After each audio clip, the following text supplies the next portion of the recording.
Hello সবাইকে, আমি অন্তরা। আমার চ্যানেল গল্পের বইতে সবাইকে স্বাগত। প্রতি সোমবার শনি ঠিক রাতে 10টায় আসছি আমি আমার গল্পের সম্ভার নিয়ে। আমরা শুনছিলাম বিক্রম বেতালের গল্প।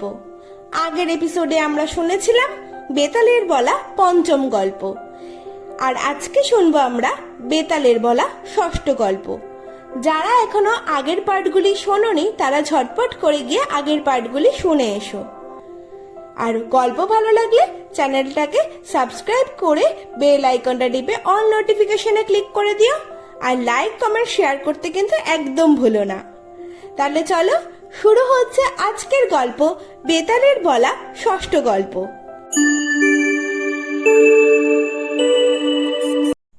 ধর্মপুর নামে এক প্রসিদ্ধ নগরে ধর্মশীল নামে এক রাজা রাজত্ব করতেন। তার মন্ত্রীর নাম ছিল অন্ধক। মন্ত্রী রাজাকে পরামর্শ দিলেন মন্দির তৈরি করে দেবী কাত্যায়নীর প্রতিষ্ঠা করে প্রতিদিন নিয়ম নিষ্ঠা সহকারে পূজার ব্যবস্থা করতে, এতে রাজার মঙ্গল হবে। মন্ত্রীর পরামর্শ শুনে রাজা খুব খুশি হলেন এবং একটি সুন্দর মন্দির তৈরি করিয়ে সেখানে দেবী কাত্যায়নীর প্রতিষ্ঠা করলেন এবং প্রতিদিন মহাধুমধামে দেবীর পূজা করতে লাগলেন। ধর্মানুষ্ঠান ও দেবার্চনা করেও রাজার মনের ইচ্ছা কিন্তু পূর্ণ হলো না। অপুত্রক রাজার একটি পুত্র সন্তান লাভের বড়ই ইচ্ছা ছিল, কিন্তু তিনি তা পেলেন না। লোকের মুখে শোনা যায় এবং শাস্ত্রেও আছে, যতই সম্পদ ও লোকজন থাক না কেন, যে লোকের পুত্র নাই তার সবই শূন্য, পরকালেও তার কোনো সদ্গতি হয় না। মনে মনে ভাবেন কি করলে পরকালের কাজ হবে।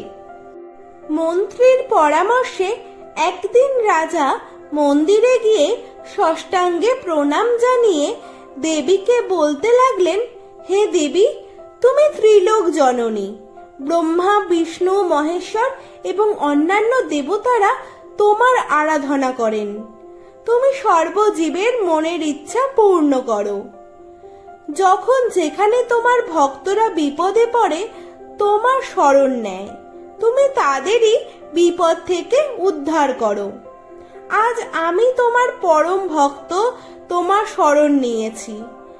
আমার মনের একটি মাত্র ইচ্ছে পূর্ণ করো। যথাসময়ে রাজা পুত্র লাভ করলে রানী এবং রাজপুত্রকে সঙ্গে নিয়ে এসে দেবীর পূজা দিলেন। দীনদাস নামে এক তাঁতির ছেলে বন্ধুর সঙ্গে রাজধানীতে এসেছিল। ঘটনাচক্রে তারই নিজ জাতির এক পরমা সুন্দরী ও লাবণ্যময়ী কন্যার সঙ্গে সাক্ষাৎ হলে সে খুবই আনন্দিত হলো। কিন্তু সেই কন্যা চোখের আড়াল হলে সেই তাঁতির ছেলে মনে মনে ভাবল, আমাদের রাজা পুত্রহীন হওয়ায় দেবী কাত্যায়নীর কৃপায় বৃদ্ধ বয়সেও পুত্র লাভ করেছেন। দেবীর কৃপা পেলে আমিও ওই সুন্দরী কন্যাকে স্ত্রী রূপে পেয়ে সুখী হতে পারি। যা ভাবা তাই কাজ। দীনদাস মন্দিরে ঢুকে দেবীর কাছে ভক্তি চিত্তে প্রার্থনা করে বলল, হে দেবী, যদি তোমার কৃপায় আমি ওই কন্যাকে স্ত্রী রূপে লাভ করতে পারি তবে নিজ হাতে আমার মাথা কেটে পূজা দেব। এই মানসিক করে দীনদাস বন্ধুর সঙ্গে ঘরে ফিরে এলো, কিন্তু মনে শান্তি নেই। সব সময় সেই কন্যার চিন্তায় কাটে, কোনো কাজে উৎসাহ নেই। সব সময় সেই কন্যার চিন্তা। দীনদাসের বন্ধু খুবই চিন্তায় পড়ল, কিন্তু কোনো উপায় খুঁজে না পেয়ে বন্ধুর বাবাকে সব কথা খুলে বলল। সব শুনে এবং নিজের চোখে এর সত্যতা যাচাই করে দীনদাসের বাবাও চিন্তা করতে লাগলো এবং মনে মনে ঠিক করলো সেই কন্যার সঙ্গে পুত্রের বিয়ে না দিলে পুত্র হয়তো মারা যাবে। এই ভেবে সময় নষ্ট না করে পুত্রের বন্ধুকে সঙ্গে নিয়ে কন্যার বাবার সঙ্গে দেখা করে কন্যার সঙ্গে বিয়ের সম্বন্ধ ঠিক করলো। অল্প দিনের মধ্যে বিয়েও হয়ে গেল। দীনদাস প্রচুর যৌতুক পেল বিয়েতে এবং মনের মতো স্ত্রী পেয়ে সুখে দিনগুলি কাটাতে লাগলো। দেবীর কাছে শপথের কথা ভুলেই গেল। কিছুদিন পর বন্ধু ও স্ত্রীকে সঙ্গে নিয়ে শ্বশুর বাড়ি এলো দীনদাস।